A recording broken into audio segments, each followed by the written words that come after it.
आएगा। हे ड्राइवर, ले चल इस बारात को इसके मंजिल पर। राज के ऐसा बोलने पर सभी भूत और चुड़ैलों ने ऊधम मचाना शुरू कर दिया। उस बारात में कंकाल, जिन, चुड़ैले सभी थे और सभी बहुत ज्यादा खुश थे। अरे वाह, आज आखिरकार दुल्हन हम ले आएंगे। सही कहा। सभी भूत चुड़ैल बहुत ज्यादा खुश थे और ऐसे ही बातों बातों में बारात अपनी मंजिल तक पहुंच गई। बारात की बस को सही सलामत आते देख मीरा और उसके घर वाले बहुत ज्यादा खुश हो गए। मीरा अंदर ही अंदर खुश हो रही थी। उसका बाप जैसे ही बारात का स्वागत करने पहुंचा तो वो हैरान रह गया, क्योंकि बस के अंदर से दूल्हा नहीं बल्कि भूत चुड़ैल बाहर आ रहे थे। अरे स्वागत नहीं करोगे हमारा? कौन हो तुम लोग? मैं हूँ आपका जमाई, ले आओ रे दुल्हन को। सभी भूत चुड़ैल तेजी से मीरा के कमरे की तरफ भागे।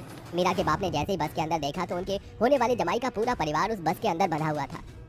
अरे बाप, अरे आप लोग, अरे बाहर आइए। मीरा के बाप ने उन सभी को उस पकड़ से निकाल लिया तो वहीं दूसरी तरफ सभी भूत चुड़ैल सभी तरफ दुल्हन को ढूंढने लगे। क्या चाहते हो मेरी बच्ची से? चुप करो सासू माँ, आज तो दिलवाले दुल्हनिया लेकर ही जाएंगे। चुप करो तुम। हो कौन तुम, मेरी बच्ची को ले जाने वाले?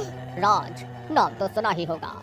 राज के ऐसे बोलते ही सभी भूत और चुड़ैलों ने ऊधम मचाना शुरू कर दिया कि तभी एक चुड़ैल को अदिति और मीरा भी मिल गई। तो यहाँ है। छोड़ो, छोड़ो मुझे। वो चुड़ैल जबरदस्ती मीरा को सीढ़ियों से नीचे खींच लाई। छोड़ो मेरी बीवी को, तुम ऐसे क्यों कर रहे हो? तेरी नहीं अब ये मेरी बीवी बनेगी और तू जानना चाहता है कि मैं ऐसा क्यों कर रहा हूँ तो सुन। मेरी भी तेरी ही तरह मेरी पसंद मेरी निया से शादी होने वाली थी। हम सभी गाजे बाजे के साथ बारात लेकर आ रहे थे कि तभी एक अनहोनी हो गई और हम सभी आंचलपुर के रोड पर ही मारे गए। मुझे मेरी निया का प्यार नसीब नहीं हो सका। मैंने भूत बनने के बाद भी उसे ढूंढने की बहुत कोशिश की, लेकिन वो मुझे कहीं नहीं मिले। शायद उसने किसी और के साथ अपना घर बसा लिया। लेकिन तब से ही मैंने सोच लिया है कि जैसे मेरी जिंदगी में अंधकार आया, मैं भी सभी की जिंदगी की खुशियां मिटा दूंगा। किसी के सिर पर सहरा नहीं सजने दूंगा और हर किसी को उसकी मोहब्बत से अलग कर दूंगा। अब तो तेरी समझ सब कुछ आ गया होगा, तो तू मेरे बीच में मत आ। भूत ऐसे बोलकर बस मीरा को लेकर जा ही रहा था कि तभी अदिति बोल पड़ी। रुक जाओ, कहीं तुम हमारी सहेली के होने वाली मंगेतर राज तो नहीं? राज अचानक रुक गया। तुम्हें कैसे पता? तो तुम वही हो। मैं बताती हूँ। निया ने तुम्हारी मौत के बाद कोई अलग घर नहीं बसाया, बल्कि जब उसे तुम्हारी मौत का पता चला तो उसने खुद भी अपनी जान दे दी। क्या? हाँ, उसने जहर खाकर आत्महत्या की थी। लेकिन कहते हैं कि सच्चा प्यार मारने से भी नहीं मरता। तुम्हारी निया भी हो सकता है कि जिंदा हो। ठीक है, मैं तुम्हारी बात मानूंगा, लेकिन अगर तुम आज के मंडप में मेरी शादी मेरी निया से करवाओगे तो, वरना मैं दुल्हन को नहीं छोड़ूंगा। क्या? तभी पीछे से अदिति का बाप बोल पड़ा। वो एक बहुत बड़ा ज्ञानी था। ठीक है, अगर तुम्हारा प्यार सच्चा है तो निया भी कहीं ना कहीं से आ ही जाएगी। मैं निया को बुलाऊंगा, इस बच्ची को छोड़ दो। अदिति का बाप मंडप में बैठ गया। वहीं उसके साइड में राज बैठ गया और फिर उसके बाप ने मंत्रों का जाप करना शुरू किया। कई बार कोशिश नाकाम हुई, लेकिन आखिरी सामग्री अग्नि में डालते ही वहाँ निया चुड़ैल के रूप में दुल्हन बनी हुई हाजिर हो गई। मुझे किसने बुलाया? निया! राज को देखते ही वो उसे पहचान गई और उसके गले लगकर रोने लगी। मुझे लगा कि अब मैं तुमसे कभी नहीं मिल पाऊंगी। वो दोनों एक दूसरे से मिलकर बहुत खुश हुए। मुहूर्त भी बड़ा शुभ है, क्यों ना इसी शुभ मुहूर्त में तुम्हारी शादी संपन्न करवाई जाए। यार पूछ। तुम्हारी शादी हम एक ही शर्त पर करवाएंगे, और वो ये कि शादी के बाद तुम हमेशा के लिए यहाँ से चले जाओगे। ये भी कोई पूछने की बात है? भूत राजी हो गया और फिर निया के बाप ने उन दोनों की शादी करवा दी। सभी भूत चुड़ैल झूम रहे थे। शादी होते ही वो भूत चुड़ैल वहाँ से गायब होने लगे। तुम्हारा शुक्रिया।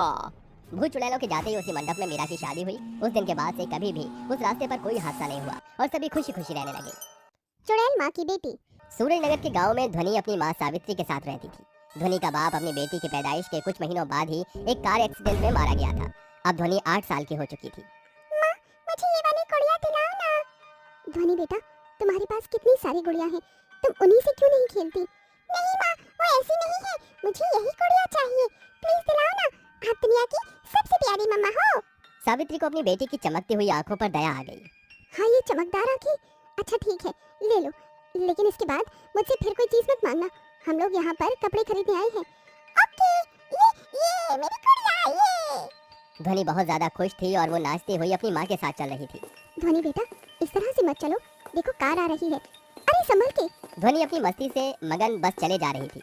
उसे ये खबर ही नहीं थी कि उसके सामने से एक बड़ी गाड़ी आ रही है। लेकिन सावित्री ने ये देख लिया और जल्दी से ध्वनि को उसने खींच लिया, लेकिन बेचारी माँ उस गाड़ी के सामने आकर घायल हो गई। बेचारी सावित्री दर्द से कराह रही थी। उसके एक बाजू और एक टांग बुरी तरह से घायल थे और खून बिल्कुल इस तरह निकल रहा था जैसे मानो कोई झरना बह रहा हो।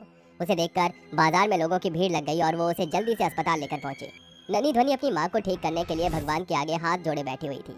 भगवान जी, चाहे आप मेरी ये गुड़िया ले लो, लेकिन मेरी मम्मी को मुझे लौटा दो ना। नन्ही ध्वनि रोते हुए भगवान के आगे मिन्नतें कर रही थी। कुछ देर बाद डॉक्टर जो सावित्री का इलाज कर रहा था बाहर आया। डॉक्टर अंकल, मेरी माँ कैसी है? आई एम सॉरी बेटा, तुम्हारी माँ को हम नहीं बचा पाए।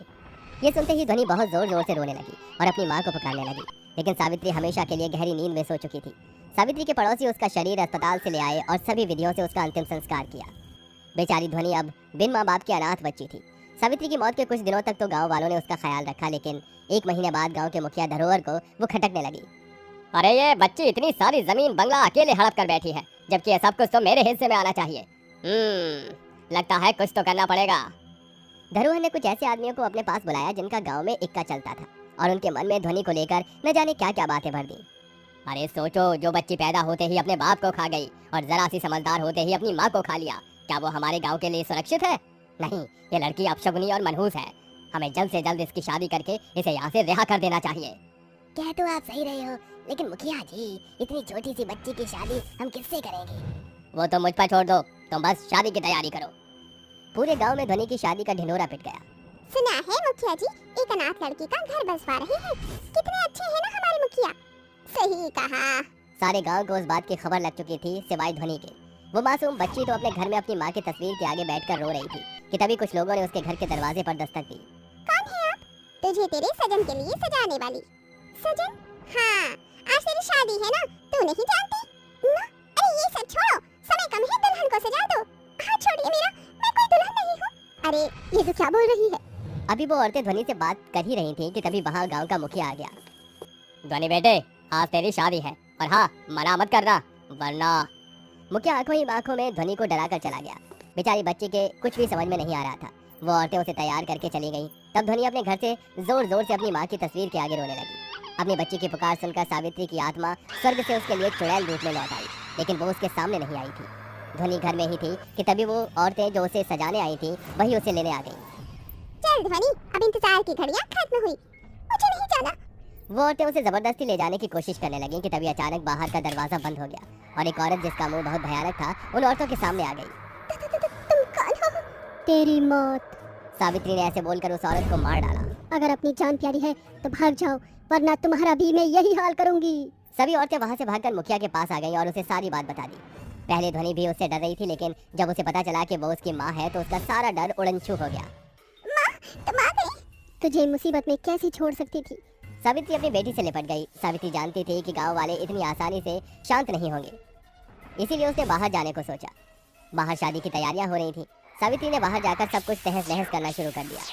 अरे अरे भागो भागो, चुड़ैल चुड़ैल! सभी लोग भागने लगे, लेकिन गांव का मुखिया चालाक था। वो पीछे से एक तांत्रिक के साथ आया और सावित्री को पीछे से जादुई भभूति की रेखा के अंदर कैद कर दिया। अरे लड़की को लेकर आओ, ब्याह आज ही होगा। छोड़ दे मुझे। अरे ऐड़ा समझा है क्या?